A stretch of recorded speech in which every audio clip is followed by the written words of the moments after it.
안녕하십니까. 여기는 현운영요원 장명연구소입니다. 이번에는 이 성명학 중에서 자원오행이라는 것이 있습니다. 이 자원오행이라는 것은 그 한자의 개개인의 오행을 구분을 하는 것을 자원오행이라고 하죠. 이 자원오행으로 사주를 보완한다, 이렇게 주장들을 하고, 또 자원오행이 사주 보완이 안 돼서 이 이름은 잘못 장명된 이름이다, 이런 식으로 이 주장들을 하고 그 풀이를 제각각 하기 때문에 문제가 상당수 많이 발생하고 있는 것이 현실입니다. 그래서 오늘 이 자원오행으로 과연 사주를 얼마나 보완하는 것인지, 과연 할 수 있는 것인지에 관해서 여러분들과 함께 하도록 하겠습니다. 평소에 자원오행이 상극이라거나 자원오행이 사주를 보완하지 못한 이름이라는 소리를 들어보신 분들은 이나 이 자원오행에 관심 있으신 분들은 영상 끝까지 함께 보시기 바랍니다.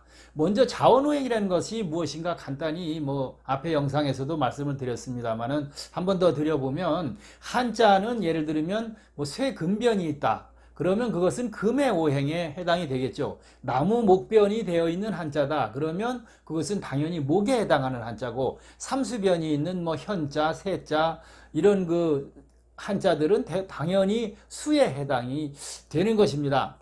화해변, 빛날현, 밝을현, 공훈 이런 것들은 다 불에 해당하니까 화에 해당하는 한자이기 때문에 이런 것들은 이 논란의 여지가 없이 다 그 해당하는 오행에 해당하는 한자니까 그 한자를 쓰면 사주에 없거나 부족한 오행을 보완하게 되겠죠.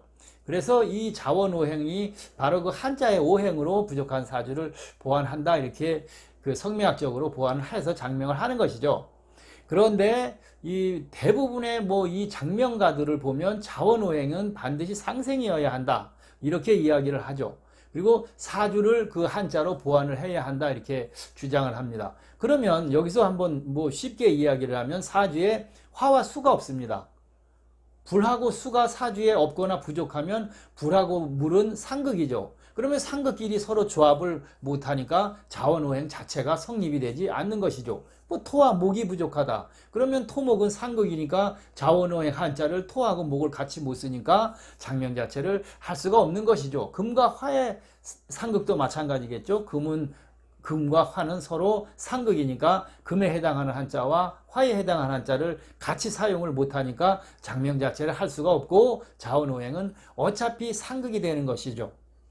또 예를 들어서 목이 안정적이기 때문에 목은 더 쓸 수가 없습니다. 그런데 권씨다, 임씨 같은 경우는 목이 2개인데 사주에 목이 안정적이라면 너무 많아 넘쳐나니까 이것은 장명 자체를 할 수가 없고 자원오행이라는 논리가 성립이 되지 않는 것이 되겠죠. 그러면 결국은 목을 보완하기 위해서는 예를 들어서 목은 안정적이다, 사주에 안정적일 때 화가 만약에 부족하거나 없다, 혹은 수가 없다, 그러면 이 화와 수와 상생인 목의 한자를 한 번 더 쓸 수밖에 없죠. 왜? 자원오행은 한자가 반드시 상생이어야 되니까. 그러면 목이 안정적이라 그래도 결국은 목의 한자를 또 하나를 쓰게 되는 거죠. 또 그나마 또 목이 안정적인데 성씨가 임씨, 권씨 잃어버리면 목이 몇 개가 되겠습니까? 그래서 자원오행으로만 사주가 보완이 됐네 안 됐네를 꼭 따지는 것은 올바른 방법이 아니다, 이렇게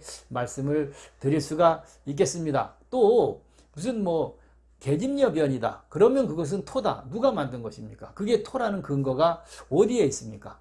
여러분들이 쉽게 생각을 했을 때, 또 어떤 한자는 불화변도 들어가 있고 삼수변도 들어가 있고 날일변도 같이 혼합되어 있는데, 물론 그게 붓으로 쓰는 것만 생각을 해서 오행 구분을 합니다만은 그것도 사실은 말이 안 되는 이야기가 되는 것이죠.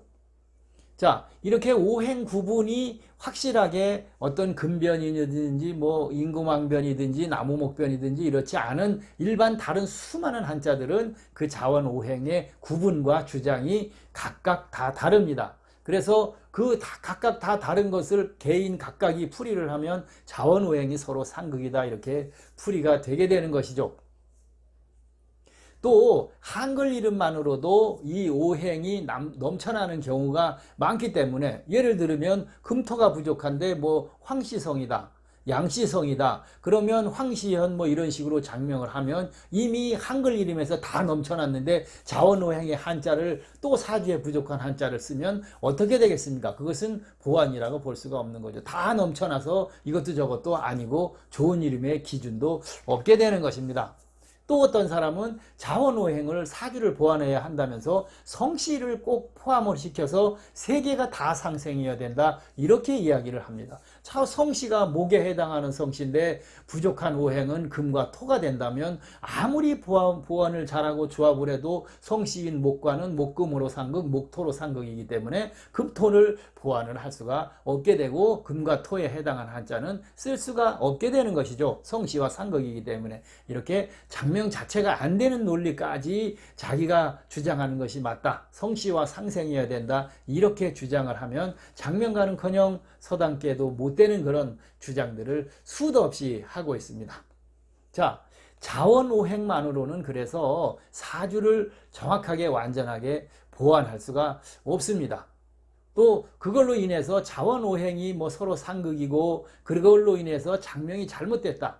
이름이 뭐 패망하는 이름이다. 개명을 새로 해야 한다. 이런 논리는 절대 맞는 논리가 아니고 고려할 필요도 없는 것입니다. 그래서 자원오행만 가지고 사주를 보완할 수는 없고 한글로도 사주를 보완해야 하고 자원오행으로도 사주를 보완하다가는 보완이 아니라 넘쳐나서 다 아무것도 할 수 없게 되는 것입니다. 그럼 어떻게 해야 되겠습니까?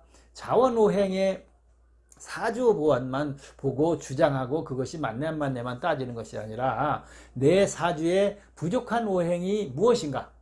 그 부족한 오행이 자원오행으로 보완이 됐든 한글로 보완이 됐든 보완이 됐으면 그 이상도 이하도 아니다. 이렇게 이해를 하시면 되겠습니다. 그래서 자원오행이 사주 보완이 안 됐다는 논리는 맞는 논리가 아니다. 나의 부족한 오행이 과연 보완이 됐나만 여러분들이 체크를 하시면 되겠습니다. 자, 오늘 이 자원오행으로 사주를 꼭 보완해야 한다고 주장하는 논리가 맞지 않는 이유에 관해서 여러분들과 함께 시간을 마련해 봤습니다. 감사합니다.